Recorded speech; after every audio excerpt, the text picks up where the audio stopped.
Olá, doutor Homero. Olá, boa noite, tudo bem, doutora? Tudo bem com o senhor? Bem, graças a Deus.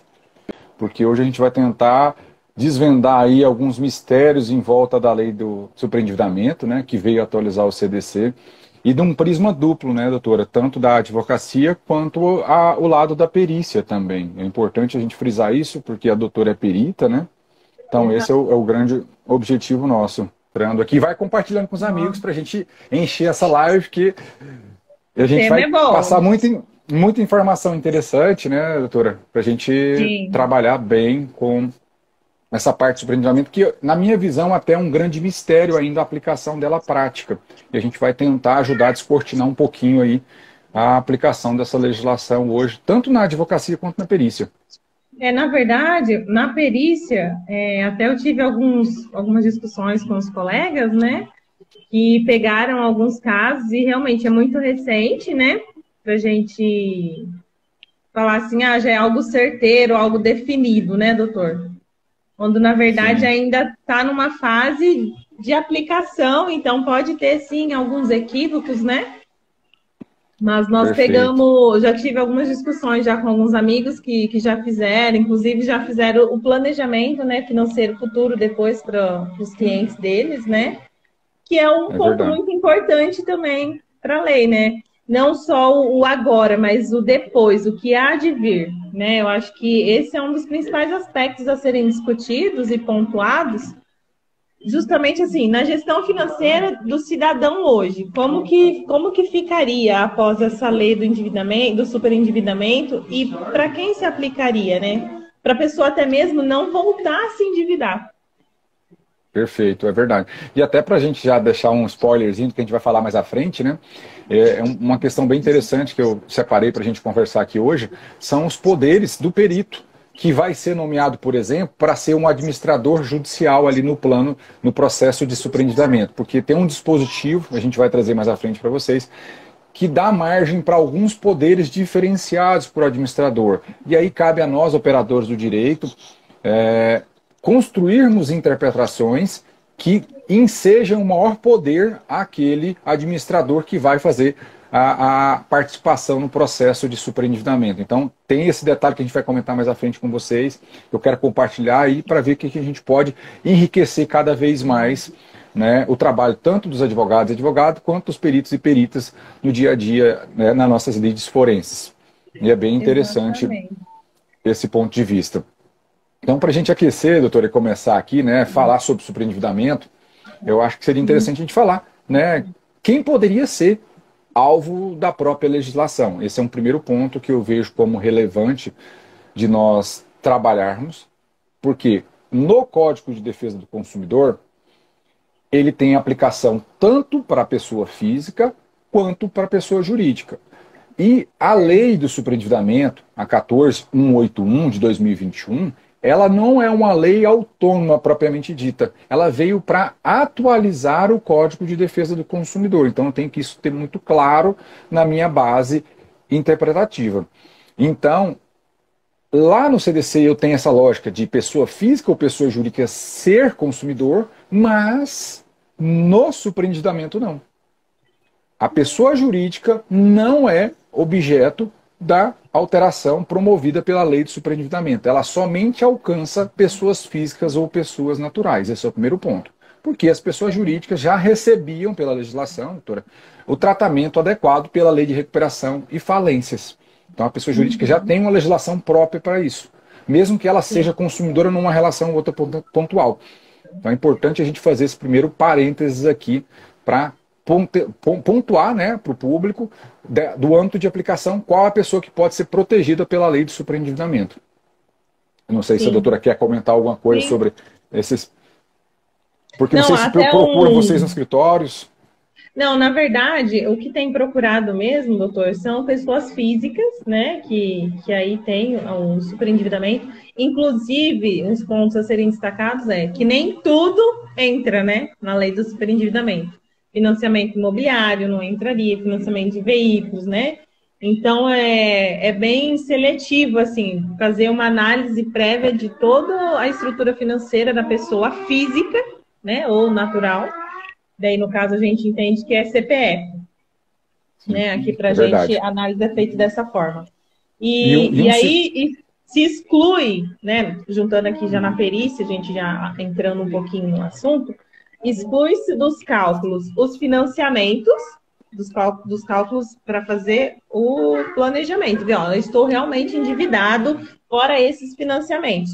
Porém, quando eu vou fazer o planejamento financeiro dele a longo prazo e poder estruturar, eu tenho que incluir essas dívidas de financiamento que ele tem atual para poder falar para o juiz, ó, ele está endividado sim com determinadas contas, né, determinados valores e instituições, porém, além disso, ele ainda tem esses valores que vão deter um percentual da renda dele.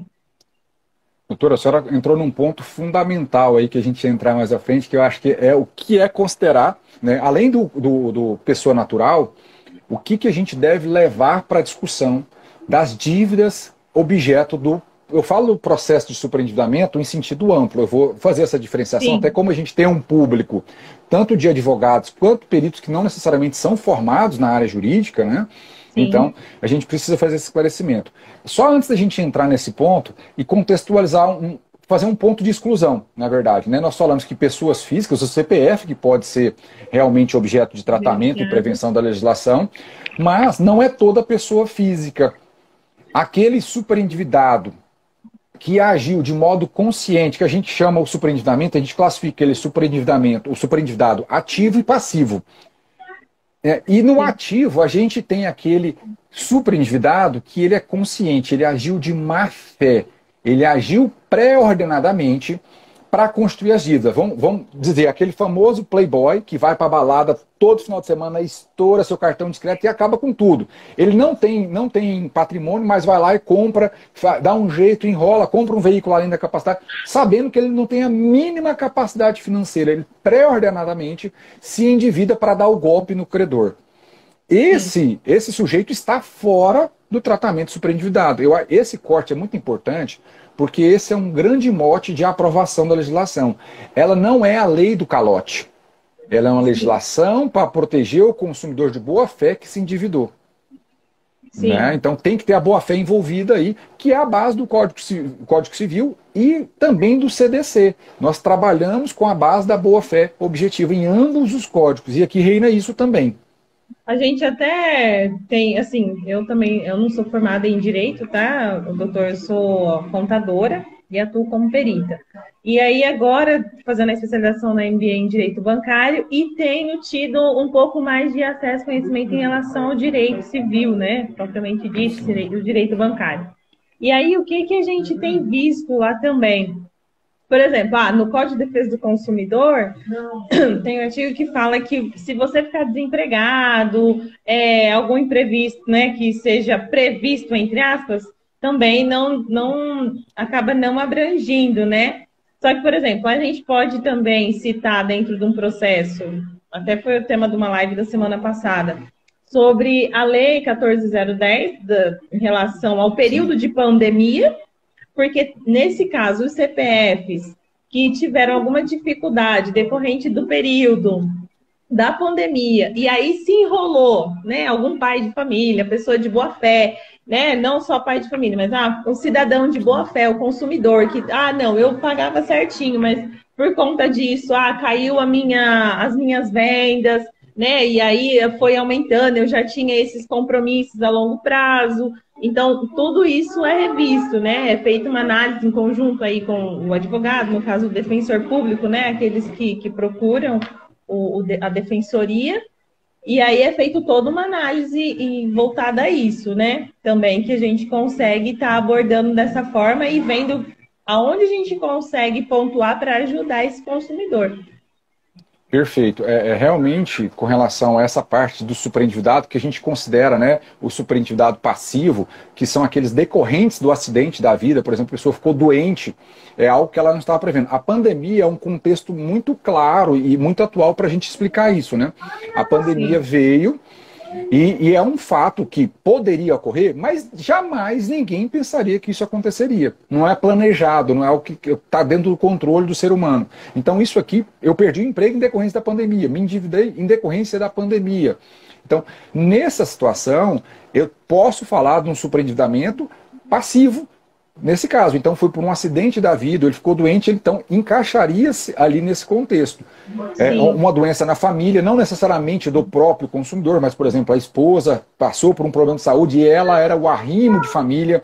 Então, isso veio a endividar aquela família, superendividamento total. Então, é possível enquadrar essa pessoa como superendividada, sem problema nenhum. Acabou desestruturando financeiramente, né? Comprometendo as finanças da família, né? Do grupo familiar. Então, e tem também que é um ponto que a gente gosta de trabalhar. Dentro do superendividado ativo, nós temos o consciente, que é aquele... Eu gosto de colocar como exemplo o playboy que vai para a balada e gasta 20 mil numa noite, por exemplo, né? Vai lá e acha que o mundo vai acabar num final de semana, no cartão. Né? E apronta todas. Mas nós temos o superendividado ativo inconsciente. Né? E aí o exemplo, até o professor Cristiano Sobral gosta de trabalhar com ele, acho bem interessante isso. E quem já fez viagens, foi para algum resort, sabe muito bem como é isso. Você chega no resort e aí chega lá, nossa, você foi contemplado, né, para um pacote de viagens, ou uma oferta especial de uma diária, ou um plano. Aí você chega, primeiro eles vão te levar para um local, todo convidativo para você aderir àquele contrato, vão te dar bebida alcoólica para você estar empolgado com o momento, então você está ali no hotel, olha, eu vou fazer essa promoção para você, mas você tem que fechar agora esse contrato. Se você deixar para à tarde, você não vai conseguir essa promoção super mega especial que eu fiz especialmente para você. Ela trabalha com o psicológico do consumidor. Aí fala a palavrinha mágica, né? Promoção, pronto. Promoção. E aí aquele consumidor não consegue avaliar se ele tem condições financeiras por aquilo. Então ele vai iniciando o seu processo de superendividamento. Ele já tem as dívidas naturais dele e dentro de uma prática não planejada, completamente induzida por aquele fornecedor, ele acaba se superendividando, porque ele assume um compromisso que está completamente acima da capacidade financeira dele. Iludido por sonhos vendidos naquele momento ali. Foi por isso que teve até uma das atualizações falando que as ofertas ela tem prazo de validade de pelo menos 2 dias. Essa é uma das atualizações que foram implementadas pela Lei 14.181. Então, esse superendividado que ali, de modo inconsciente, ele contraiu a dívida ativamente, mas ele estava inconsciente, ele foi iludido por aquela conduta. Quantas vezes você chega numa concessionária também de um carro, não é só em viagem, e aquele vendedor ele te ilude ao extremo, falando, se você sair daqui e não fechar o negócio comigo, não te garanto essa promoção nunca mais. Não tem como. E aí você, sem calcular, sem analisar com a sua família, vai lá e compra o carro. E aquilo ali é a gota d'água para você virar do endividado, que você já é, para o superendividado. Então, essa pessoa recebe a proteção também da lei. Doutor, mesmo sendo um financiamento de veículo, por exemplo? Então, o financiamento de veículo, ele não vai entrar no plano, a gente vai entrar nas dívidas excluídas, ele não vai entrar no plano de repactuação, ele não vai entrar no plano de superendividamento. Mas eu tenho uma interpretação sistemática. Por quê? Quando a gente vai analisar as balizas do superendividamento, se eu analisar o código friamente, ele vai falar dívidas de consumo excluídas, até listei aqui, casos de fraude, má-fé, dívidas de alto valor, por exemplo, eu fui lá e comprei uma Mercedes quando eu não tinha capacidade, e é um bem, né, considerado em tese supérfluo para quem não tem condições financeiras. Dívidas com garantia real, que aí é o que a doutora colocou, que seria os financiamentos em geral, e aí cabe uma diferenciação para quem não é do direito. E empréstimo, eu vou conceder um crédito em pecúnia, ou renegociar uma dívida sem nem envolvimento de um bem direto, né, um bem fisicamente falando. No financiamento, eu vou financiar a aquisição de um bem por um contrato de crédito. Então, contrato imobiliário, contratos com garantia real, não entram de repactuação e não entram no processo de superendividamento. Mas eu, como defensor, eu entendo o seguinte, que quando eu vou fazer globalmente o plano de pagamento, se eu ignorar isso, vai ter situações que eu vou excluir a aplicação injusta da lei para aquelas dívidas de consumo, que se eu considerasse isoladamente só os empréstimos, ele não estaria sobreendividado. Mas se eu pegar globalmente, para efeitos de análise de mínimo existencial, porque qual que é a base dessa lei? Dignidade da pessoa humana e mínimo existencial. Sim. Adianta, por exemplo, eu pegar um financiamento imobiliário, que moradia é um direito fundamental da pessoa humana, dentro dos direitos sociais. Ele tem um financiamento, por exemplo, do Minha Casa Minha Vida, que é um projeto que visa contemplar um direito social à moradia. E aí eu falar, olha, se eu tirar o financiamento do imóvel, essa pessoa não está superendividada, porque sobra dinheiro. Sim. Então, para conceituar na aplicação da lei, para aquele conceito de mínimo existencial, eu acho que a gente tem que trabalhar com ela. Mas na repactuação, naquele acordo do plano de pagamento dos 5 anos, ela não vai entrar no parcelamento. Os fornecedores desse crédito não são obrigados e não estarão sujeitos, por exemplo, a um parcelamento compulsório. Entendeu, doutor? Seria feito para conceituação do superendividado. Doutor, mas nesse caso, poderia entrar em conjunto a revisional? É uma outra pergunta fantástica para isso. Eu até tive esses dias uma pergunta no meu Instagram para a gente trabalhar com relação a isso. A questão da revisão de contrato. Quando a gente analisa a Lei 14.181, e a gente analisa, eu vou estratificar aqui para tentar ser o mais didático possível, né? Nós temos que, primeiro, verificar a primeira fase do processo em sentido amplo do superendividamento, que é aquela fase voluntária dos credores. Então nós temos uma fase que, mesmo dentro do plano judicial, as pessoas vão tentar alcançar um acordo coletivo, envolvendo o consumidor superendividado com todos os seus credores, naquela audiência coletiva. Isso é uma tentativa de repactuação amigável. Então essa é a primeira fase que a gente tem ali num processo. Isso tem que ser por intermédio de um advogado, tá? Porque a legislação fala assim, a pedido do consumidor, o juiz instaurará processo de repactuação. Lembre-se, a não ser no juizado especial, que aí eu vou fazer um parênteses mais à frente para falar da aplicação da lei no juizado, eu tenho que ter capacidade postulatória. E a pessoa física que não é advogado ou advogada não tem capacidade postulatória. Então, o processo de repactuação, ele precisa, porque ele é judicial, né, fora aquele outro do PROCON que a gente vai entrar mais à frente, ele precisa de um advogado para isso. Se não alcançar esse consenso entre os credores ali, não fez, ou fez parcialmente, por exemplo, alcançou metade dos credores, fizeram acordo e o juiz ali homologa, formando um título executivo judicial. Tá? E aí o que pode acontecer? Instaurar-se a repactuação forçada dentro do processo de superendividamento, que aí o próprio código, dentro da atualização da Lei 14.181, ele fala que, a pedido do consumidor, o juiz instaurará processo de superendividamento. Aqui, neste momento, se, por exemplo, os credores não quiserem negociar e não comparecerem à audiência, o juiz vai poder impor a essa parte credora um parcelamento compulsório, uma repactuação compulsória, que aí entra dentro do plano de pagamento para os 5 anos. Só que quando eu penso isso, muita gente, de modo equivocado, pensa que o superendividamento é só para renegociar dívida. E não. A legislação fala em revisão, ela fala em integração e repactuação. Quando eu tenho essas duas primeiras palavras, revisão, eu tenho que compreender que eu posso revisar abusividades contratuais.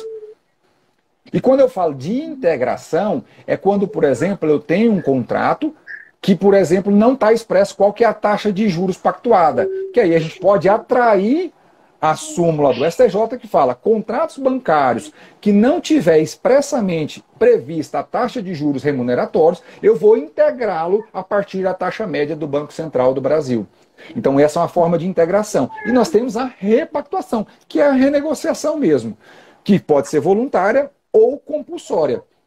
Tá? Então nós temos esses momentos do processo em sentido amplo do superendividamento. Eu confesso, doutora, que essa parte do superendividamento, nós temos algumas dificuldades, eu encaro isso como algumas dificuldades, porque houve, na minha visão, um descompasso pela demora de tramitação no processo, né, processo legislativo. A lei de superendividamento, para ser aprovada, demorou mais de 10 anos. Quando ela veio a ser aprovada, nós já estávamos sob a égide de outro Código de Processo Civil. Ela começou a tramitar no CPC de 73, mas ela entrou em vigor com o CPC de 2015, só que ela não sofreu a remodulação processual. Então, se a gente for pegar hoje, ler secamente, a gente fala qual o rito processual que essa legislação vai seguir. Eu tenho certeza que milhares de advogados e advogadas, e até mesmo peritos, qual que é o rito? Que hora que o perito entra para apresentar o plano de pagamento? Quais são as espécies de defesa que aquele fornecedor pode apresentar no processo? Que hora que eu vou sanear esse processo? Né? Tem várias discussões. Os casos que a gente tem visto, doutor, o perito está entrando na inicial. Sim. Já apresentando. Na hora que vai fazer a petição, o advogado vai fazer a petição, ele já tem em mão o laudo pericial e o planejamento financeiro do cliente. Perfeito. E aí, doutor, esse ponto que você colocou, eu tenho essa mesma compreensão. E aí que o perito, e o grande filão agora para o perito trabalhar, né, com o advogado. A gente vai ter que ter um trabalho de parcerias. Por quê? Eu estou falando como defensor público e instituição irmã da advocacia. Não tem o know-how para fazer um plano de pagamento. Quem tem esse know-how para fazer isso? Quem atua com perícia financeira. Quem atua com planejamento financeiro. Por que eu falo isso? Eu falo isso estudando mesmo a parte de perícia, mas não com o objetivo de eu fazer o plano, mas para eu tentar colaborar com o perito para que ele apresente um plano dos 5 anos, porque eu vou ter que pegar, olha a dificuldade para o perito, é um trabalho complexo, né? Ele vai ter que analisar todas as dívidas e o advogado vai ter que colaborar, porque ele vai ter que correr atrás desses contratos, porque nem sempre as instituições financeiras fornecem. Eu vou ter que correr não só com relação a contrato de financiamento, eu vou ter que correr atrás também de dívidas de consumo em geral. Os famosos, né, carnezinhos que as pessoas fazem no mercado. É uma dívida de consumo. Sim. Também eu vou ter que colocar tudo aquilo. E aí o perito ele vai ter que ter o trabalho de planejar a vida. Olha a responsabilidade do perito. Planejar a vida daquela pessoa e da família dela para os próximos 5 anos. Sim.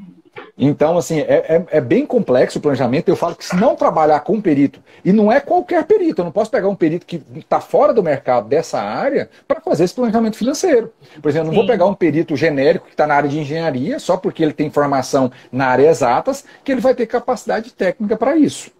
Não, exatamente. Eu considero que tem que ser um perito que tem que ser expert nessa área bancária e financeira.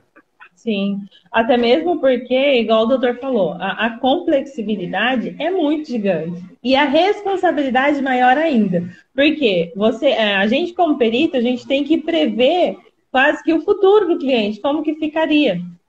Então, assim, tem que deixar um percentual de reserva para o cliente, né, no caso, o endividado, para ele ter e não se afogar novamente. Então você vai ter esses pagamentos, você tem as suas despesas mensais, né? Alimentação, você tem aí saúde, combustível e tudo mais, e ainda ter uma reserva também para a parte de entretenimento, lazer, que é algo também que hoje, muitas famílias a gente vê, doutor, que não tem essa reserva. E aí você acaba usando com outras coisas e depois você vai querer fazer, vou querer ir num restaurante com a minha família, eu vou querer ir num clube, e aí você não tem essa reserva para usar. Né? Então é algo que se pensa também para a pessoa não voltar nessa vida de endividado. Então, daqui 5 anos, quando ele acabar de pagar, são tantas reuniões que acabam acontecendo, você quase que dá uma aula de finanças aí, né, para o cliente. Para ele poder voltar a ter o equilíbrio e não ter aquele consumismo, não ter aquela compulsividade, né? Porque às vezes acontece isso também, a pessoa do bem, e aí você é compulsiva em consumir, ela vai e faz a petição lá do superendividamento, entra com o processo, o juiz acata, faz todo o planejamento, e daqui 2 anos, 3 anos, 1 ano, já está tudo endividado de novo, porque a pessoa ela não se reeducou. Então, acho que um dos maiores pontos a serem desenvolvidos aí nessa lei é a reeducação financeira, né? Trazer o equilíbrio novamente para esse consumidor. Olha, deixa eu dar até boa noite, doutor, aqui. Eu vi que entrou bastante gente aqui, colegas defensores, doutor William, doutor Semi, e o gigante, né, o Edilson. Ai, Edilson doutor Aguiar, Edilson, que é boa noite. também gigante aqui. Eu vejo que tem alguns seguidores também nossos aqui, a doutora Brenda, a doutora Eusápia, a doutora Flávia também. Sejam todos bem-vindos e bem-vindos. E Aqui, ó, compartilhem nossa vamos live ver. com os colegas. Vamos chamar o doutor Edilson, vamos ver o que que ele fala pra gente, o que que ele acha de tudo isso. Vamos ver se a gente vai pegar ele de surpresa de novo, doutor Homero, igual nós pegamos o doutor. No churrasco. Eu tô vendo aqui, tem até uma pergunta, né? E a parte que não tem condições de contratar o perito. Essa é o doutor Paulo que pergunta, né? Essa é uma questão. Olha lá, pegamos de surpresa. Pegamos de surpresa? Vocês conseguiram aprontar comigo o que eu aprontei com o doutor Homero daquele dia, né?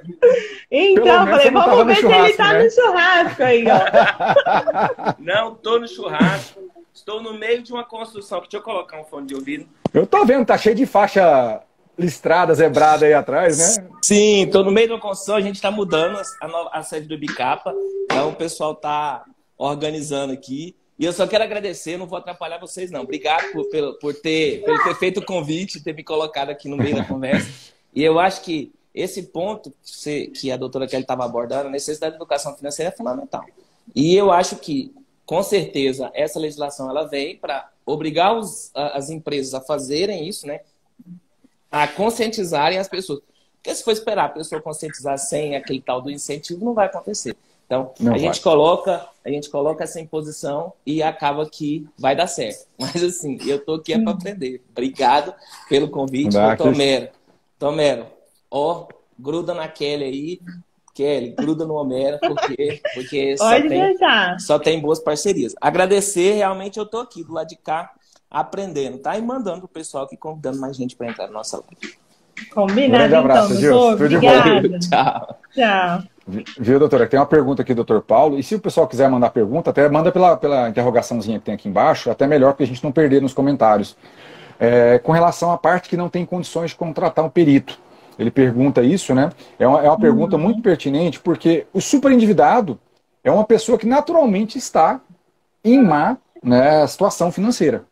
Com certeza.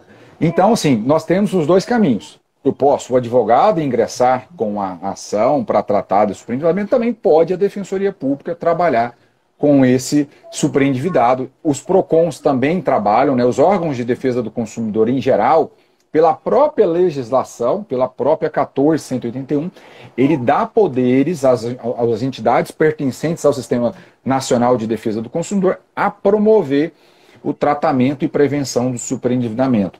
Então dá para fazer isso. Agora, quando não é possível e a gente vai tentar improvisar esse plano de pagamento, é uma responsabilidade muito grande. Mas muito grande mesmo. E aí tem uma brecha para isso, doutor. Porque, por exemplo, vamos supor que o advogado pegou aquele cliente, está fazendo às vezes até um preço mais acessível, ou está fazendo uma advocacia pro bono, e não tem condições de contratar um perito. O que ele pode fazer? Ele não necessariamente precisa apresentar o plano de pagamento com a petição inicial lá na repactuação. Ele tem que apresentar onde? Na audiência. Tá? Então, a fase prevista exatamente na legislação, o mais adequado e o ideal para viabilizar a composição, obviamente, é na inicial. É o momento mais adequado para isso. Mas, processualmente falando, se a gente for ler os dispositivos que regem o superendividamento, ele fala que eu posso apresentar na audiência. Eu tenho que levar para a audiência esse plano. Porque vai haver situações, inclusive, que nem o perito vai conseguir apresentar esse plano. Por quê? Ele não tem todas as dívidas. Por exemplo, eu tentei acessar os contratos e as instituições financeiras não forneceram.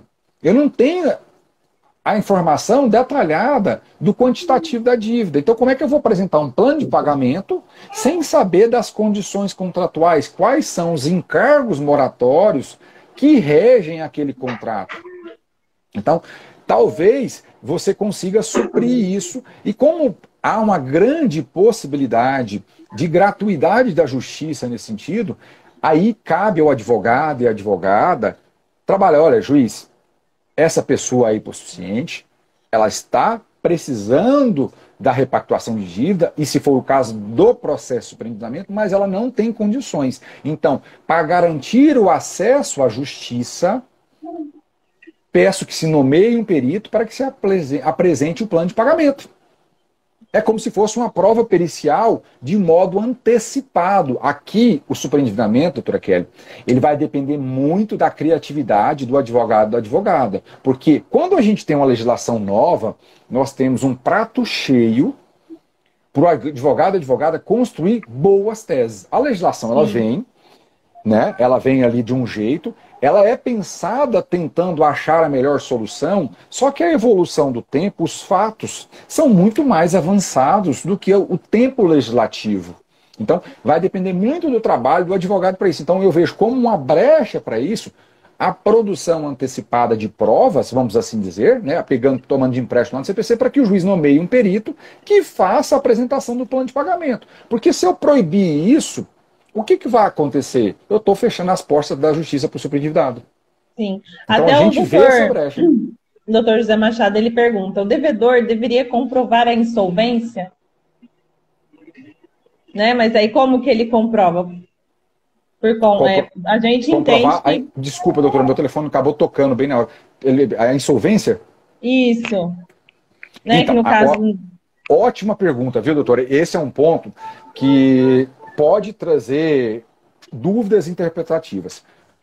Quando a gente fala de superendividamento, a gente tem que fugir da palavra insolvência. Fugir. Por quê? Insolvência civil, você vai matar a pessoa, literalmente falando, né? Você tira a autonomia dela como ser humano. Você retira os poderes dela para alguém gerir o patrimônio dela.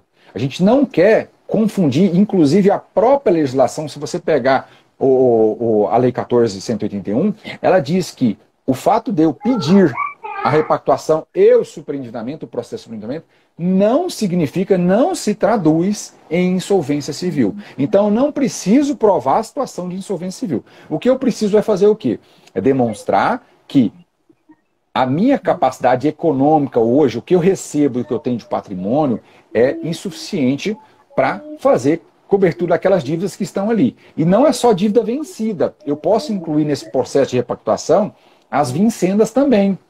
Então não é só as vencidas, porque tem situações que não se venceram, então eu não estou em mora. Mas se elas chegarem a esse ponto, eu vou realmente alcançar a insolvência civil. O objetivo do processo de superendividamento é impedir a insolvência civil da pessoa. Sim. Esse é um objetivo. Até temos outra pergunta aqui, ó, que aí o doutor Paulo ele fala, aí pode-se requerer a gratuidade de justiça. No caso, Sim, se ele não tiver condições de pagar um perito e o advogado, depois que fizer a petição inicial, solicitar ao juiz que seja admitido um auxiliar da justiça, né? Ele pode sim. Solicitar a gratuidade, né? Do perito no processo. Inclusive, doutora, eu até separei aqui... A Universidade do Rio Grande do Sul, a Federal do Rio Grande do Sul e a Universidade do Rio de Janeiro, a UFRJ, eles fizeram uma jornada para discutir superendividamento e editaram enunciados, se eu não me engano, 20 e poucos enunciados. Tá? E aí, esses enunciados, um deles é justamente para tratar da gratuidade de justiça. O enunciado 22, ele fala o seguinte, ó, em atendimento ao direito ao amplo acesso à justiça, deve, olha a forma que ele emprega o verbo, deve ser deferida a gratuidade de justiça ou o recolhimento de custas ao final dos processos de superendividamento. Então, tem esse enunciado já, que é uma interpretação acadêmica da disposição do artigo 104A, dando já essa diretriz para a gente aplicar na nossa prática, na petição inicial ali do superendividamento. Tá? Então é muito importante a gente pedir a gratuidade da justiça, porque a pessoa está superendividada. Se o objetivo é preservar o mínimo existencial, se eu for pagar despesas do processo, eu vou tirar o quê? Alimentação, vestuário, moradia daquela pessoa. Sim. Entendeu? Que é o mínimo existencial. E até vem um ponto, viu, doutora Kelly, que é interessante a gente falar. Que a lei, há vários dispositivos falando do conceito de mínimo existencial. O conceito não, ele fala, emprega a expressão, né, mínimo existencial, mas ele não conceitua objetivamente, então não tem uma definição legal de mínimo existencial, e ele remete o texto legal a uma regulamentação que ainda não foi editada. A gente sabe que já está se discutindo, está se tratando nos bastidores de uma edição de uma normativa para regulamentar o mínimo existencial. Nós acreditamos e estamos lutando, as entidades de defesa do consumidor como um todo, os advogados também, para que o conceito de mínimo existencial seja fixado de modo a possibilitar as pessoas se tratarem pela lei de superendividamento, e não para afastar a aplicação dela. Porque se a gente deixar o poder econômico ditar o que é o conceito de mínimo existencial, a gente vai restringir muito o espectro de aplicação da lei de superendividamento, o que a gente não quer. Até mesmo porque cada consumidor é um, né? Então, às vezes, o que é o mínimo existencial para mim não é para o doutor e não é para um outro cliente, né? Cada pessoa acaba tendo. É legal, sim, vamos limitar um padrão, mas para cada pessoa é diferente, né? E cada pessoa tem as suas necessidades, tem as suas dívidas, tem a sua receita, a sua renda diferente. eu até nessa situação, a professora Cláudia Lima Marques, que hoje, né, é a maior doutrinadora na área de direito do consumidor do país, que é batizada, a lei do superendividamento é batizada como Lei Cláudia Lima Marques. Ela, inclusive, propôs um desses enunciados que estão aqui, né? Eu posso até compartilhar depois para os seus seguidores, tá, doutora? Sim, mando para vocês certeza. também. Quem já está no meu Telegram, eu já mandei lá no meu Telegram. Quem não está no Telegram do Silvio na Prática, pode entrar, está no link da nossa bio, que já está lá disponível esses enunciados. O que acontece? Inspirado no modelo francês, está se construindo, estão se desenhando academicamente estratificações de mínimo existencial, considerando faixas de renda da pessoa. Quem ganha até um salário mínimo, quem ganha de 2 a 5, quem ganha até 10, e assim vai estratificando. Então, tem se trabalhado, e eu acredito que o conceito de mínimo existencial vai trabalhar a partir dessas balizas objetivas de faixas de renda, porque as necessidades vitais de cada um, ela vai variar também ali de acordo com a faixa de renda. Porque, por exemplo, às vezes a pessoa ganha de 5 a 10 salários mínimos, mas ela está completamente endividada. Se ela não tiver o tratamento, ela vai perder o apartamento, ela vai perder a casa dela. Mesmo que não esteja embutido no conceito de superendividamento para tratar, ela não pode deixar de pagar. Então, se ela não repactuar as dívidas exclusivas de consumo, ela vai ficar impossibilitada de pagar as outras dívidas, que, por exemplo, é o IPTU, doutora, que não está incluído no processo de superendividamento. E se eu não pago IPTU, o que acontece? Eu vou perder o meu imóvel. Sim.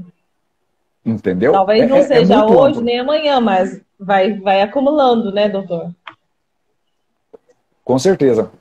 Pessoal, quem tiver alguma pergunta, mas aí a doutora Brenda falando, ó, que é isso mesmo, agora é usar a imaginação. Essa é a palavra. E até falando em imaginação, doutora, se eu puder comentar aqui, eu gostaria de falar que é um outro mito que algumas pessoas carregam com relação ao superendividamento. Eu até separei aqui, para quem quiser tomar nota, do artigo 54A ao 54D. Se a gente começar a ler o artigo 54A, eu faço até questão de anunciar isso aqui, porque para verificar como a gente pode aplicar além do superendividado, tá? Deixa eu só abrir aqui o caput do artigo 54A para a gente não... Ó. O 54 fala: este capítulo dispõe sobre a prevenção do superendividamento da pessoa natural. Vou parar aqui, não vou ler nem o resto. Então, o que é isso? Tá? O que significa para o advogado e para a advogada na prática? Que nós temos dois prismas de aplicação da lei. Nós temos a prevenção e nós temos o tratamento. Até agora a gente estava falando praticamente do tratamento, aquela pessoa que está superendividada, que tem que receber um processo de repactuação ou tem que receber um processo de superendividamento. Mas nós temos a prevenção ao superendividamento, que são aquelas pessoas endividadas, que aí está o grande filão da advocacia, doutora.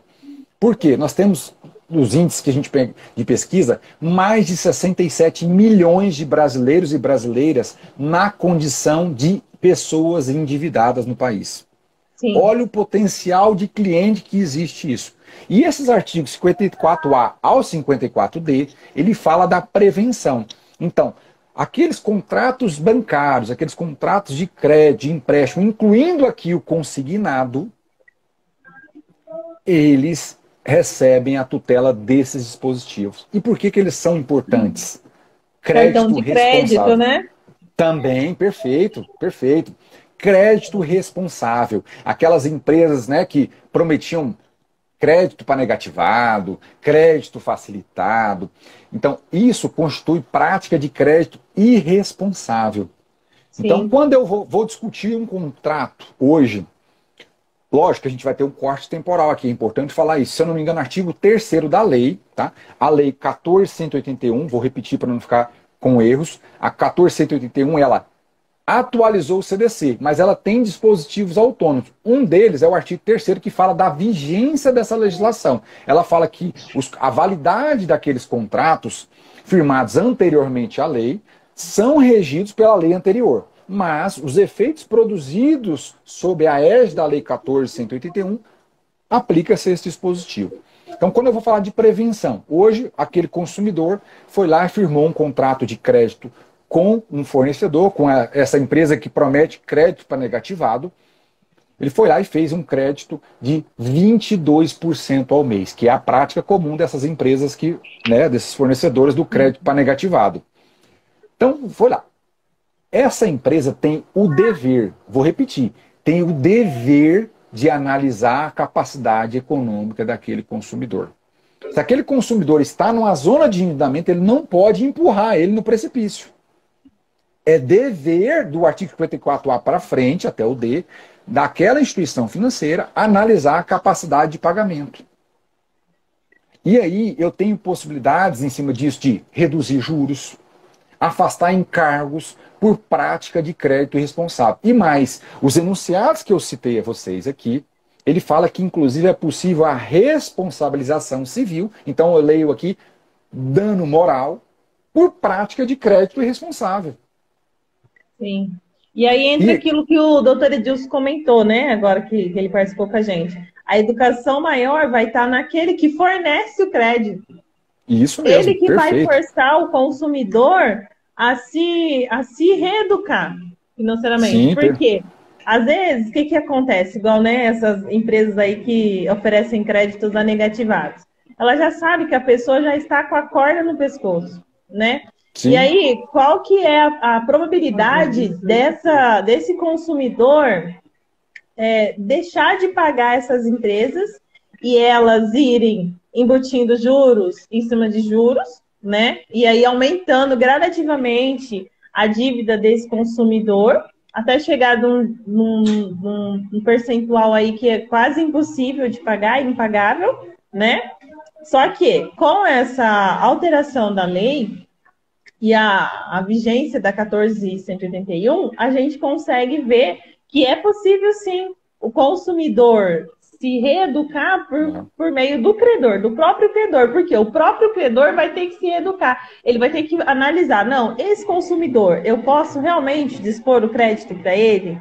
Ele vai conseguir honrar com as suas dívidas, né, com esse empréstimo consignado, ou esse capital de giro, né, que ele está pegando aqui comigo? Então, eu acredito que é algo que vai ser realmente divisor de águas, né?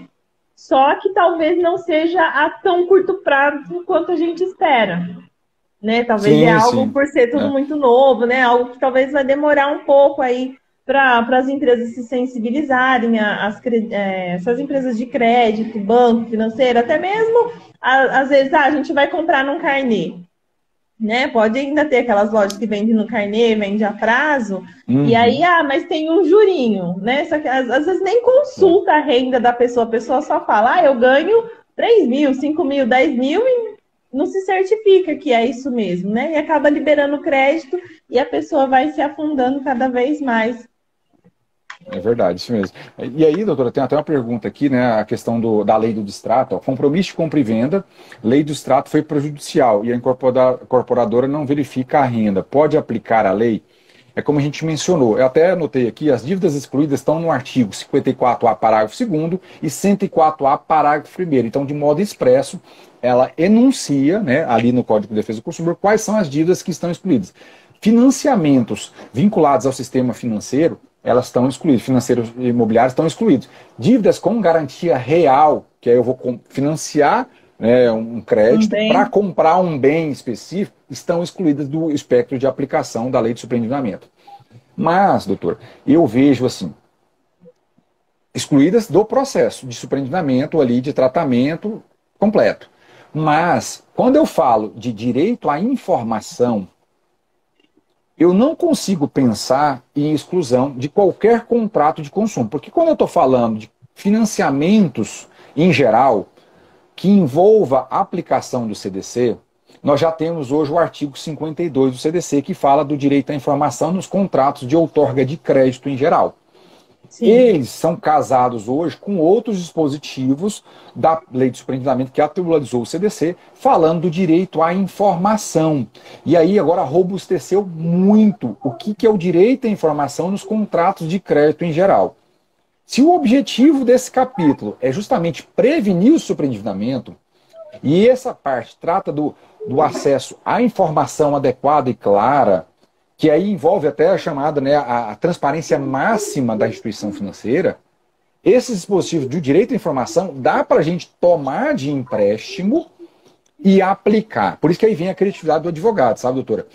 Ó, a lei fala que não entra no processo de repactuação, não entra no processo de plano compulsório lá dentro do processo de superendividamento.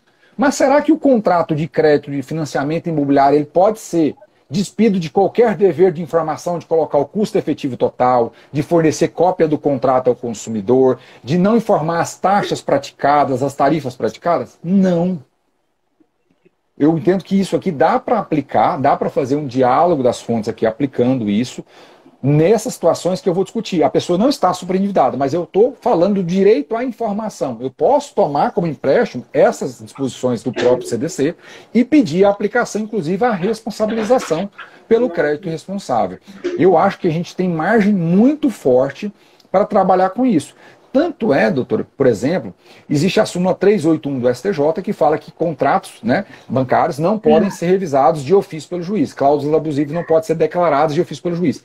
A professora Cláudia Lima Marques, e isso está num dos enunciados das jornadas lá da UFRJ e da Federal do Rio Grande do Sul, que a lei de superendividamento rompeu isso. E essa súmula tem que ser superada, possibilitando sim a declaração de ofício de abusividade de cláusula contratual. Então, nós temos um novo marco legislativo e um novo marco de interpretação dos contratos de crédito em geral.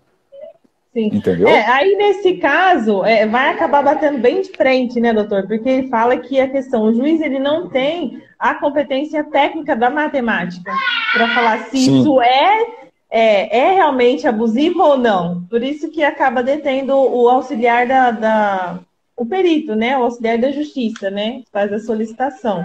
Então é algo que realmente vai ter muito assunto aí a ser decorrido aí, com certeza, né? Aqui, ó, temos mais uma... tem uma pergunta aqui da doutora Rebeca, viu, doutora? Aqui, ó. Então, um contrato firmado antes da lei do superendividamento, mas ainda vigente, se aplica também essa penalidade de observância do crédito consciente? Então, isso aqui vai ficar para o espectro do juiz, tá? Se a gente pegar a literalidade do artigo 3º, até pego aqui para a gente, eu deixei separado para a gente facilitar aqui. Ó, ele fala da validade dos contratos, ó, a validade dos negócios e demais atos jurídicos de crédito em curso, constituídos antes da entrada em vigor, são regidos pela lei. Então ele está falando só do plano de validade. Então não vou aplicar, por exemplo, a invalidação do contrato com base na lei do superendividamento, aqueles contratos celebrados anteriormente.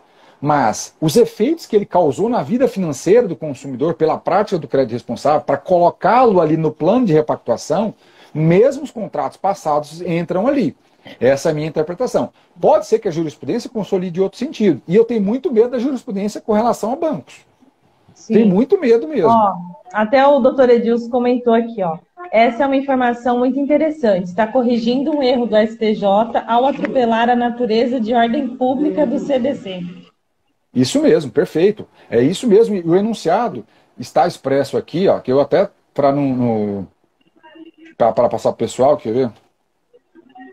381, para não passar batido. Enunciado número 2 das jornadas da UFRJ e da Universidade Federal do Rio Grande do Sul, Universidade número 2, o enunciado número 2. Então ele fala que tem que ser superado. E mais, esse enunciado é firmado por a maior autoridade do direito do consumidor do país, que é Cláudia Lima Marques. Então não é por qualquer pessoa, não é o Homero que está falando.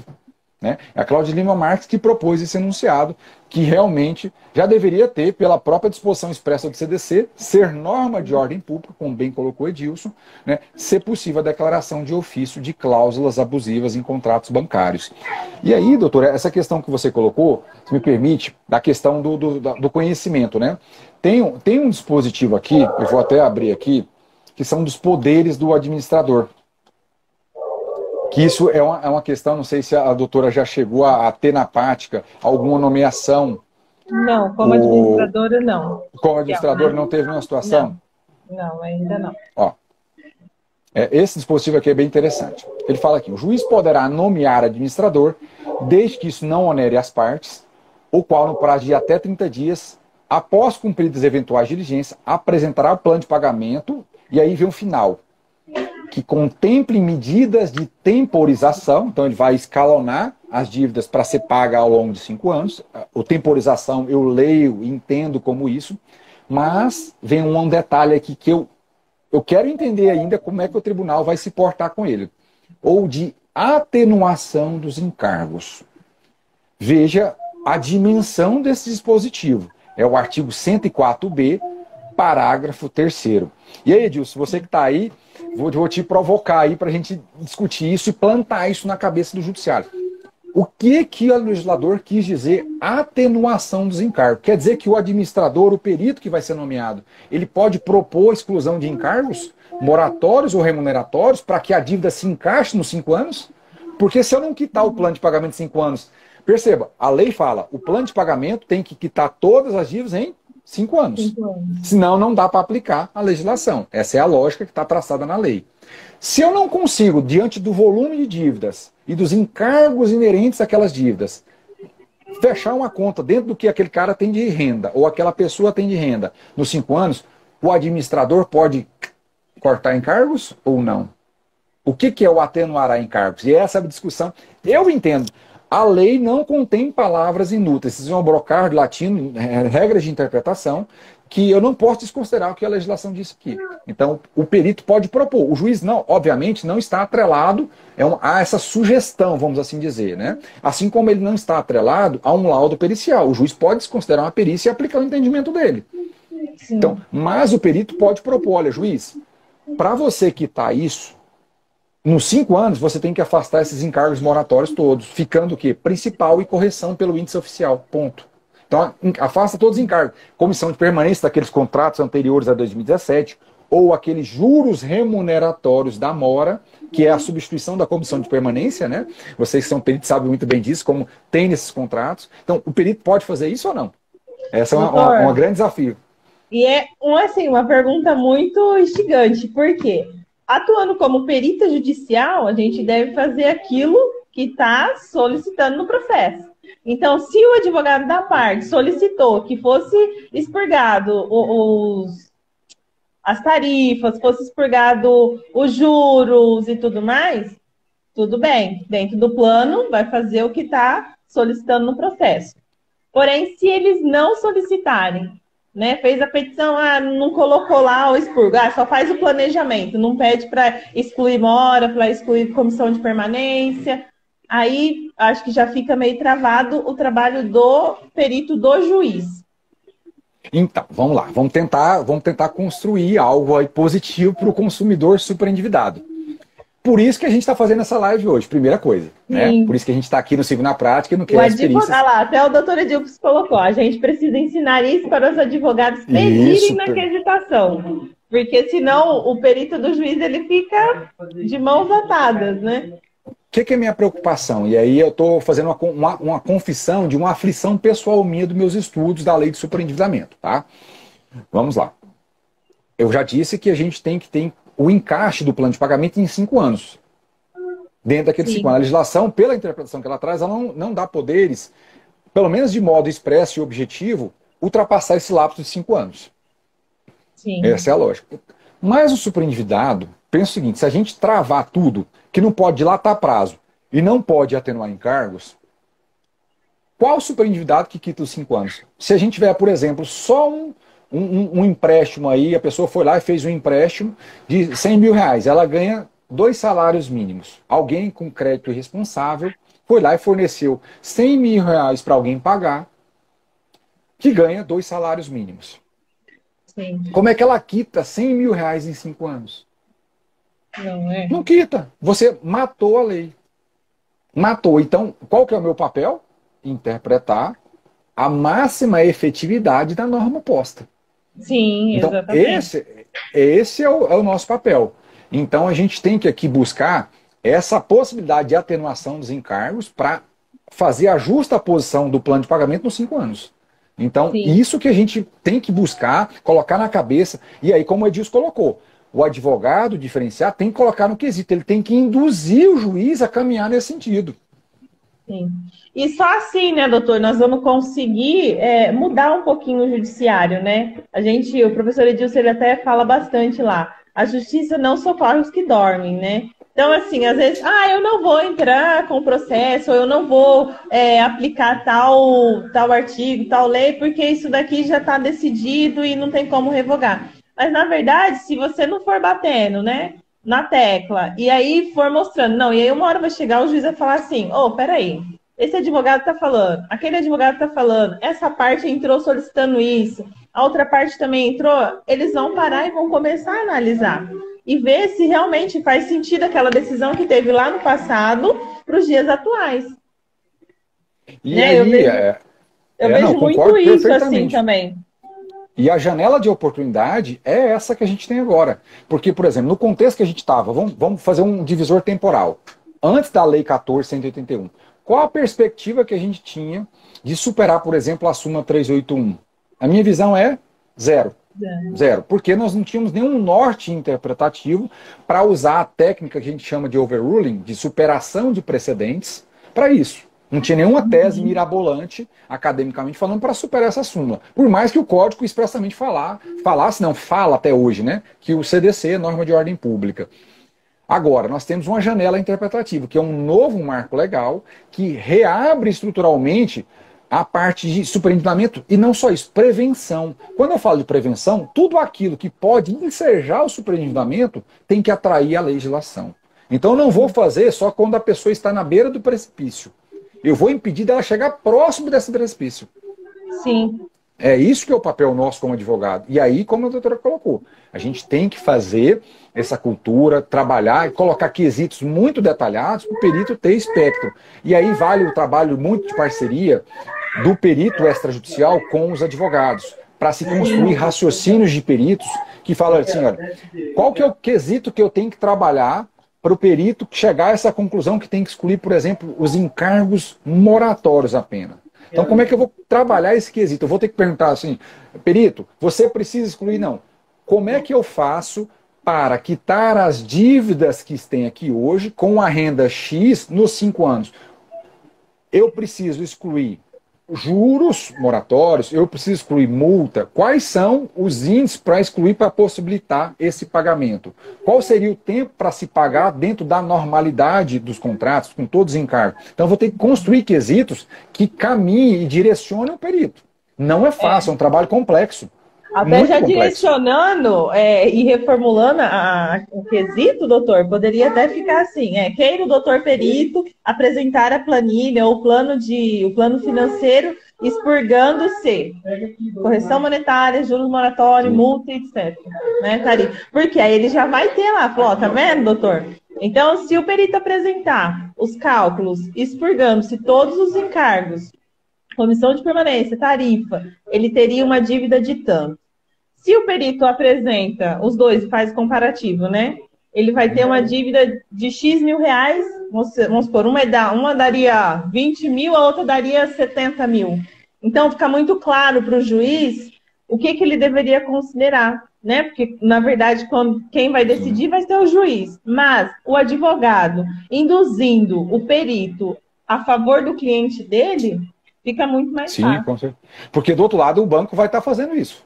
Exato. Tentando direcionar os caminhos. Não, mas né? eu tenho determinada lei, artigo que me defende e fala que eu posso fazer. Né? E o banco, com certeza, vai trabalhar com a tese, olha, se não consegue pagar em 5 anos, é insolvência civil. Eu tenho certeza que vai trabalhar com isso. Olha, não é para aplicar superendividamento, não é para cortar encargo nenhum. Vai lá e deixa rolar. O Edilson até coloca aqui, ó, o legislador errou ao garantir a correção monetária e prestações mensais iguais sucessivas. Edilson, eu concordo contigo, tá? Porque se a pessoa está superendividada, se a gente for corrigir essa dívida ainda, na maioria dos casos, eu vejo que vai se tornar impagável. Eu tenho uma preocupação muito grande se esse plano de pagamento, com as correções, vai ser possível. Sim. Vai ser possível a quitação nesses 5 anos. Porque não é fácil, a pessoa está numa zona difícil. Vai sobrar só o mínimo para ele fazer comida, vestuário e moradia, muitas vezes. Se sobrar para isso tudo, né? Mas assim, o pouco que eu tenho acompanhado, né, alguns colegas aí, a gente vê expurgando-se essas correções, comissão de permanência, os juros moratórios, até mesmo aplicando a 14010, né, que a gente pode contar aí no período da pandemia. É possível, né, porque a gente vê aí a pessoa que ela toma um empréstimo aí de 100 mil, nada, ela vai pagar 300, 250 mil. Então, ou seja, um valor e meio, 2 valores e meio daquilo que ela pegou, né, ao longo prazo. Então, é algo a ser analisado, assim, com muita atenção, né, e muito detalhado para a gente poder fazer uma evolução, um planejamento financeiro que dê para o cliente pagar, assim, em 5 anos. E aí tem a questão também que no começo da live a gente falava que era se o fornecedor ou credor não comparecer na audiência, ele fica para trás, né? Na verdade, sim, ele vai ser pago, mas ele não tem preferência de ser pago nesse primeiro momento.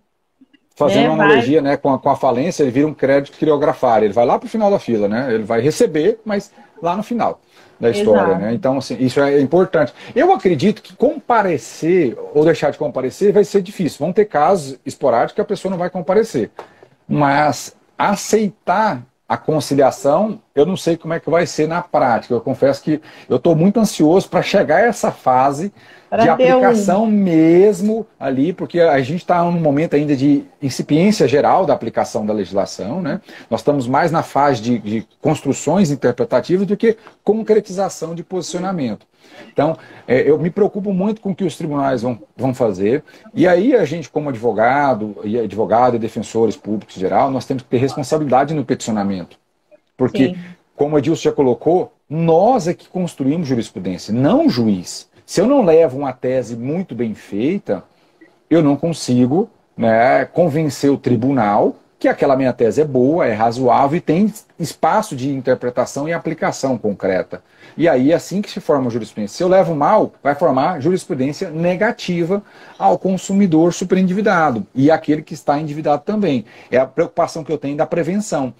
Se a gente trabalhar mal a prevenção, pode ser que se fale o seguinte, olha, não vai se aplicar isso aqui em hipótese alguma de outro crédito que está excluído expressamente ali do 54, parágrafo 2º, do 104A, parágrafo 1º. Vai se excluir, não se aplica em nenhuma daquelas hipóteses. Sim. Não vai se aplicar, mesmo que o crédito seja irresponsável. Entendeu? Sim, e todo esse cuidado acaba sendo pouco justamente por isso, né, doutor? Até mesmo algo que eu já tinha falado, né? Então, a justiça não socorre os que dormem. Aí, às vezes, os que não estão dormindo vai lá e pede socorro. Se o advogado faz uma petição errada, né, ou dá algum entendimento equivocado para o juizado, acaba prejudicando os outros colegas que entraria com uma ação parecida, né? Porque aí que ele faz? Ah, não, o Supremo Tribunal já decidiu, então nós vamos ter um tema aqui julgado e é assim para todos e não abre a sessão. O que acontece, a gente já tem alguns casos, né, do STJ aí, algumas súmulas, e aí a gente fica meio travado por consequências passadas, né? Na verdade. Então, até falando em juizado, doutora, que é um dos pontos que eu falei que ia falar depois, né, comentar, com relação à aplicação da 14.181 aos sistemas dos juizados especiais cíveis. Isso ainda não está consolidado, na verdade, nada está consolidado na seara de superendividamento, né? Mas, o que eu vou falar, o que eu penso, Homero. Nós temos, né, como eu falei, fase de repactuação e nós temos a fase de superendividamento mesmo, que é a repactuação compulsória ali, que vai revisar ou integrar os contratos.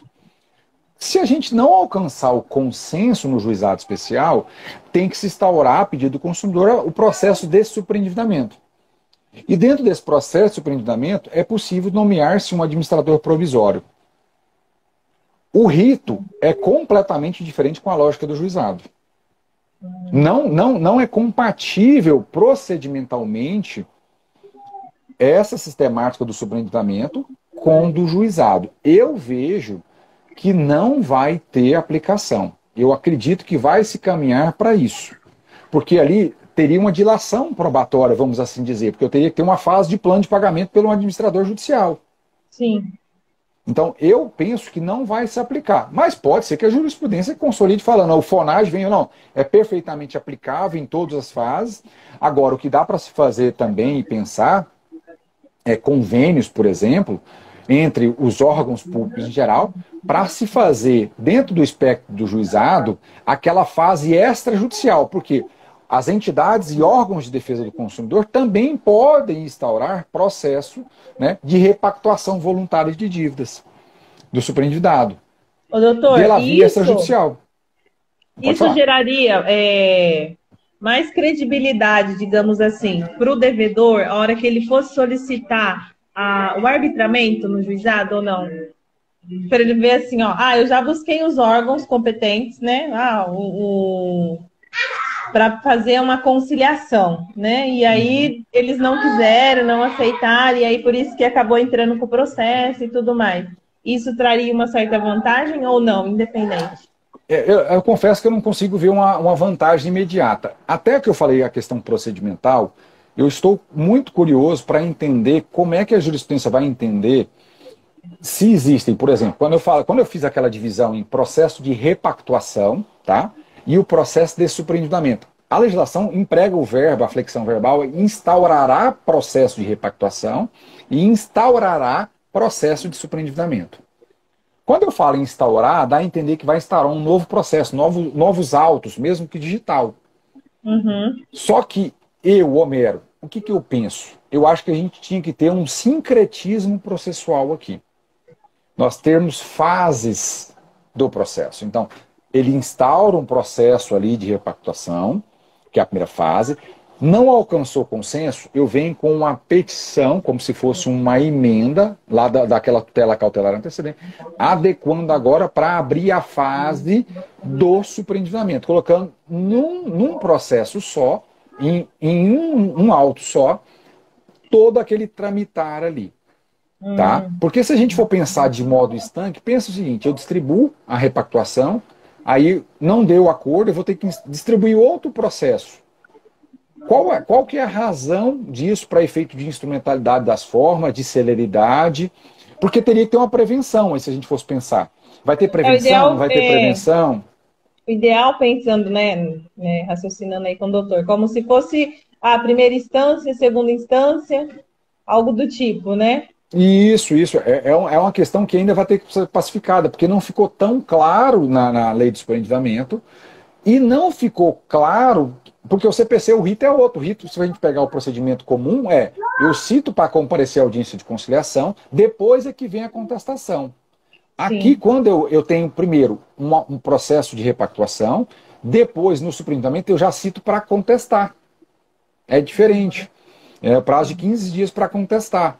Então, eu penso que teria que ser fases ali do processo, não instaurar apartados, mas confesso a vocês, e nem os enunciados aqui das jornadas, eles trabalham de modo aprofundado sobre isso. Eu tenho tentado localizar o que as pessoas estão escrevendo sobre o assunto, mas eu confesso que eu não achei nada de relevante na discussão procedimental. Como é que vai ser operacionalizado na prática essa estruturação do processo de superendividamento? Se vai ser cada um processo autônomo, a fase de repactuação 1, e ele morre ali, ou se vai ter uma fase de um outro processo, ele vai integrar o mesmo processo e vai até o final. E até falando do juizado, quando a gente fala da fase de superendividamento, lá do processo de superendividamento, perceba a dificuldade de a gente trabalhar isso no juizado. Eu posso revisar, eu posso integrar, eu posso repactuar. Hoje a gente não maneja, por exemplo, uma revisional de encargos contratuais no juizado. Normalmente a gente não faz isso, porque envolve uma complexidade e envolve perícia contábil e financeira. Então, eu posso pedir para aquele juiz, naquele processo de movimento, para que ele faça a repactuação, mas também a revisão, por exemplo, de cláusula abusiva. Por que eu vou levar isso para o juizado? Então, eu, Homero, entendo que não vamos ter processo de superendividamento no juizado. Tá? Posso queimar minha língua nisso. Posso pagar uma outra, mas eu entendo que não tem espaço. E eu não vou distribuir ação no juizado quando eu for fazer. Não vou fazer. Né? Eu vou para a justiça comum, nesse sentido. Doutor, a gente pensando na defensoria pública, né? A gente sabe que tem um limite, um teto aí para os clientes que serão atendidos, né? E a gente viu, vamos supor, a pessoa ela tem uma receita boa, mas ela já está com a corda no pescoço. Há alguma possibilidade dela entrar com defensor público ou não? Sim, perfeitamente. Inclusive, se a gente pegar o texto legal, a gente tem as situações de hipervulnerabilidade. E o superendividado, dependendo do contexto que a gente vai estar trabalhando, por exemplo, tem uma pessoa idosa que está superendividada. Nós temos um hipervulnerável.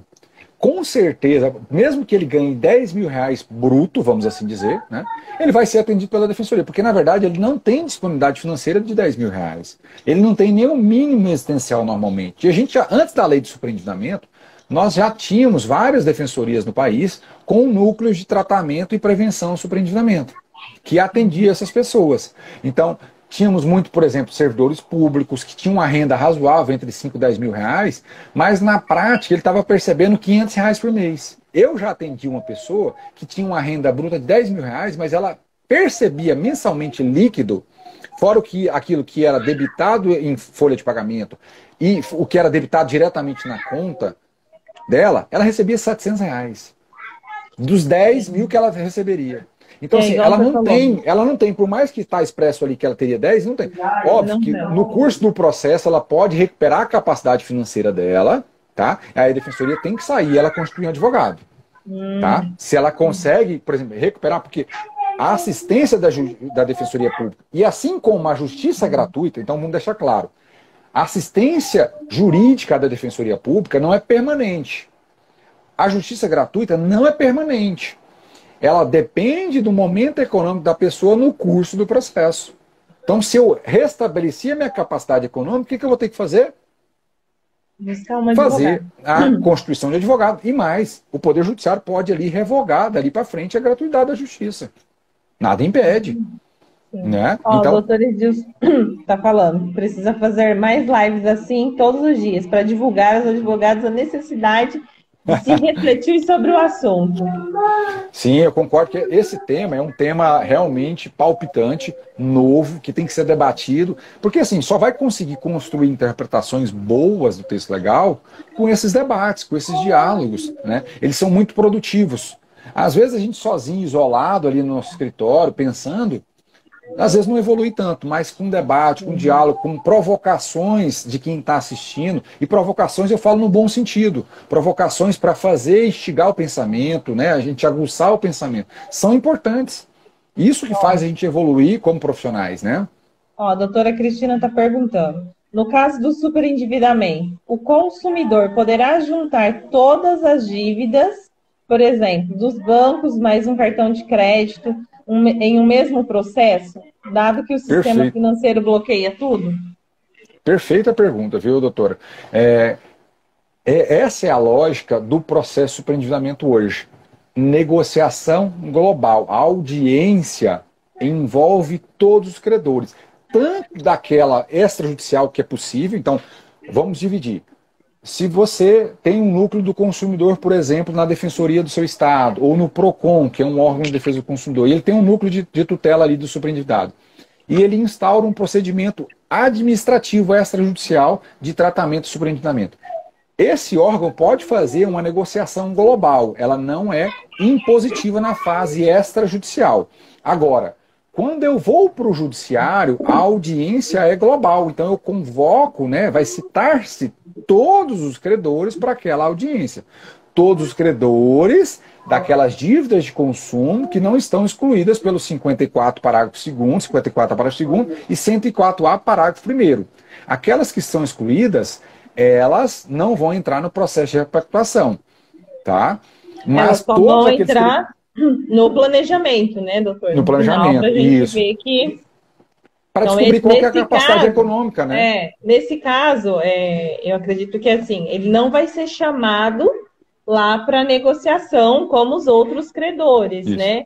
Mas ela tem que estar inclusa no planejamento financeiro da quitação da dívida, né? Dos 5 anos, mesmo que ela não quite em 5. Vamos supor, financiamento de uma casa. São 30 anos. Mas dentro desse período de 5 anos, você tem que incluir esse financiamento dentro do planejamento financeiro. Eu compreendo que... E eu não duvido, tá, doutora? Que vozes contrárias vão falar, olha, como está excluído ali no 54A, parágrafo 2º, e no 104A, parágrafo 1º, o financiamento com garantia real, o financiamento imobiliário, tem gente que vai sustentar, olha, você não pode nem considerar isso. Eu tenho certeza que vai vir voz nesse sentido. Eu entendo que para analisar a capacidade de pagamento, ela não vai entrar na repactuação dos 5 anos. Mas para analisar o que eu posso pagar por mês do que me sobra, eu tenho que levar em consideração, sim, esse contrato. Sim. Eu acredito que isso seja primordial, porque senão você vai fazer um planejamento para o consumidor e vai ficar furado, né? Digamos assim, Furado. vai ficar errado. Por quê? Depois, no mês seguinte, né? Fechou, vou pagar tudo a dívida. Então, deu 3 mil, a pessoa recebe 3.500. Só que aí ela tem um financiamento imobiliário de 700, financiamento de veículo de 500, ou seja, o que sobrou para ela? O mínimo existencial dela, cadê?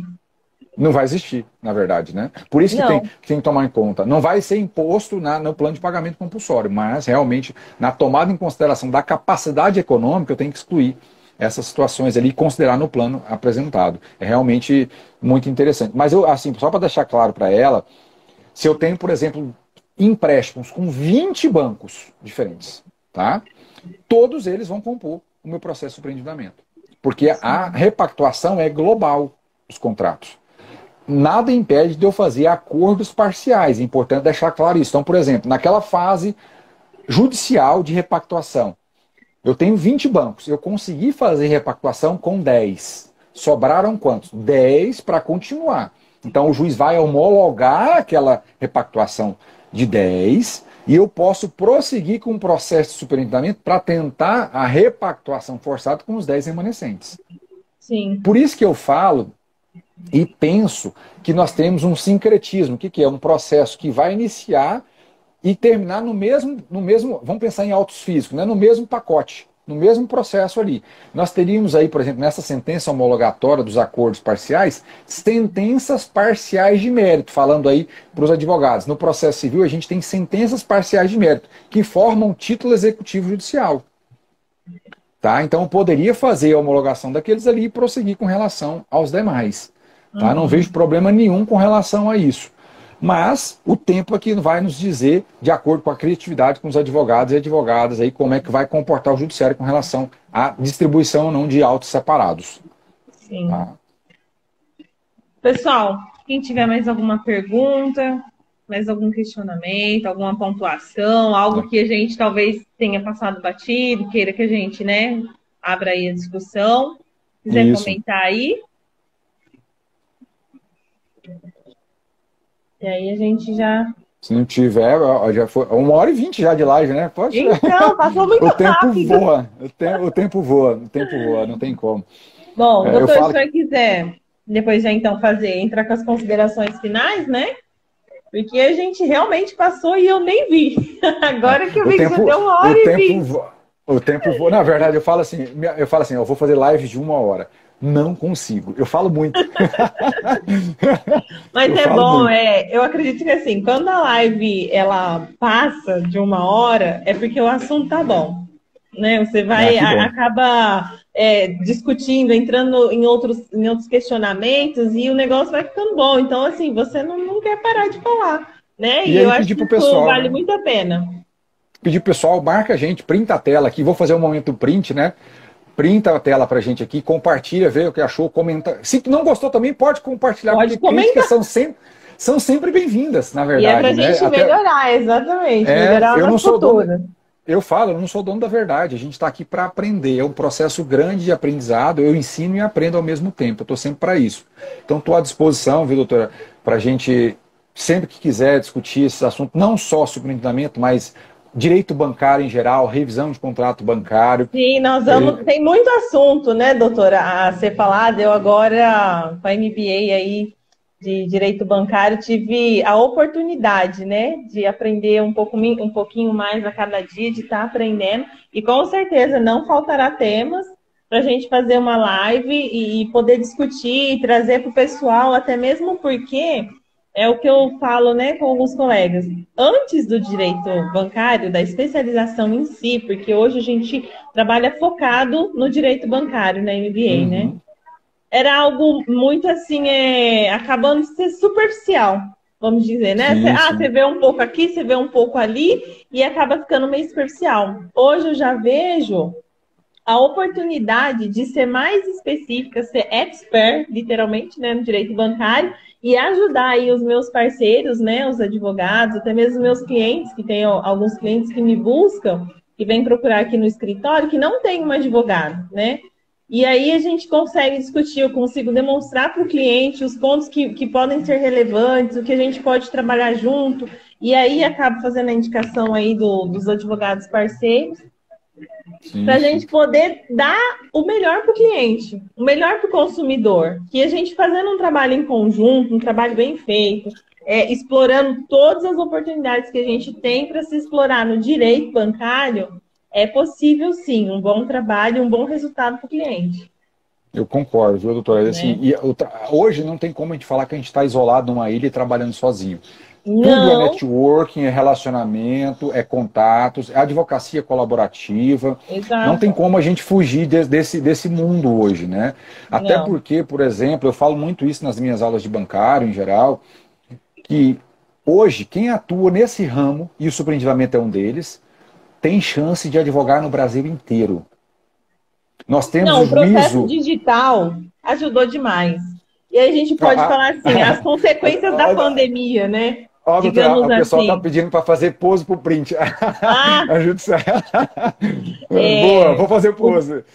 os benefícios, né, doutor? Igual eu tenho parceiro na Bahia, em Goiás, eu tenho parceiro na capital, né? Sou aqui de Ribeirão Preto, interior. Então eu falo assim, a pandemia ela foi ruim, mas ao mesmo tempo ela foi boa porque abriu-se muitas portas, né? Inclusive Sim. até os processos que hoje são digitais, que talvez num passado não muito distante, era presencial, a pessoa tinha que ir lá, né, para ajuizar uma ação e tudo mais. Então Mas não é a nem só gente isso, viu, doutora? Não é nem só o processo digital, eu vou além, tá? Porque hoje o sim, processo digital ele está praticamente em todos os estados. Mas sim, com a pandemia nós tivemos uma aceleração do chamado juízo 100% digital. O CNJ regulamentou não só o 100% digital, que são varas, que o processo já é digital, mas os atos processuais, eles são 100% digitais, inclusive a audiência de julgamento, se for o caso até a perícia. Se as partes concordarem com isso, e normalmente quando entra com isso, concordo. o banco também não discorda, porque ele não tem que contratar preposto para ir na audiência presencial, ele faz tudo remotamente. Então, o juízo 100% digital já é uma realidade para quem advoga no direito bancário. Em Sim. vários estados, o projeto piloto do juízo 100% digital começou-se exatamente aonde varas que tratam de contratos bancários.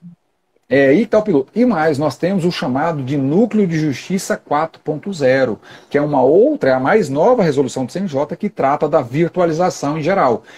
Esses núcleos, eles podem ser constituídos de competência estadual. Perceba, ele vai construir um núcleo com fixação de um juiz virtual, vamos assim dizer, com sede na capital do estado, mas que tem atribuição para o estado todo.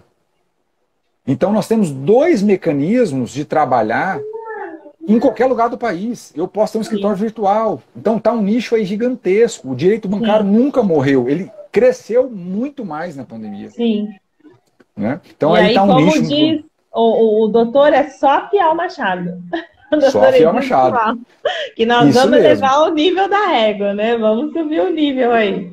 É isso mesmo, perfeito. Eu só tenho a agradecer, viu, doutora? Estou à disposição, sempre precisar. Agradeço a todos que participaram conosco.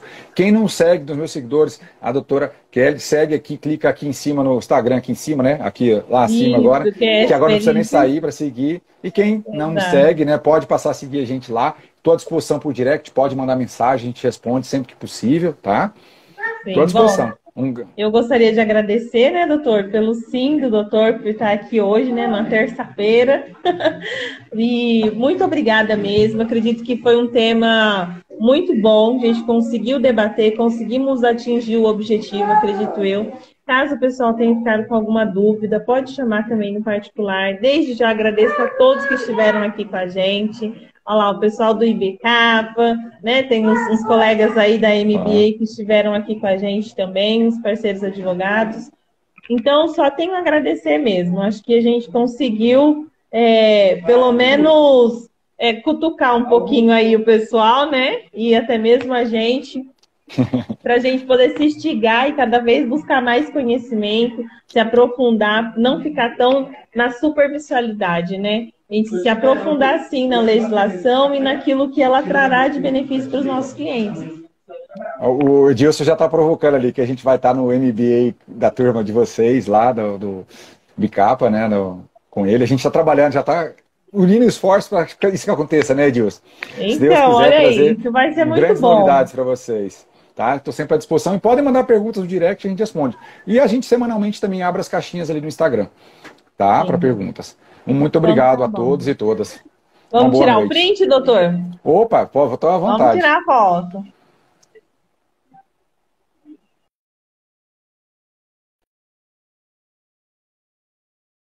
Algum? Eu acho que salvou. Pessoal, depois vocês puderem compartilhar. Eu sou rei para sair péssimo. Meus prints são expressos. Eu saio com o olho fechado, olho torto, tudo quanto é jeito. Mas então tá bom. Doutor, muito obrigada. Um bom descanso, Obrigado. Uma boa semana aí, abraço. doutor. Obrigada a todos. Tchau. Obrigado, um abraço. Tchau, tchau.